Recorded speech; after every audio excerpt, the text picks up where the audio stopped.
If you are new to working in the dirty pot, eco-printing without using traditional powdered mordants, you may be wondering whether it is better to submerge your bundles in the pot liquid or to steam them over it.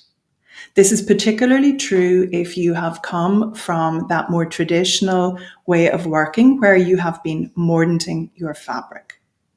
So I would say 95% of the time when I eco-print, I am submerging my bundles in the pot liquid. This is the whole beauty of that dirty pot process.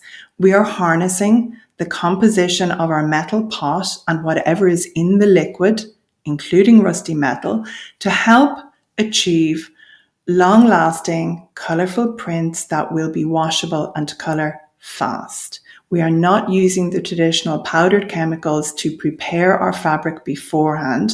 We are working in a more environmentally mindful and health conscious way. So I would say submersion, submersion, submersion. However, there are certain times when you may wish to steam. For example, in my Dirty Pot Club, I share about steaming when you want to do tannin and iron reactions. In this case, it's important that the bundle is suspended over the pot liquid.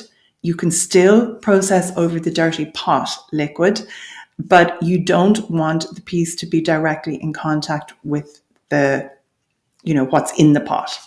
So I would say 95% of the time, submerge your bundles. But if you have more experience working in the dirty pot and you want to do tannin and iron reactions without traditional mordants, then you can try steaming.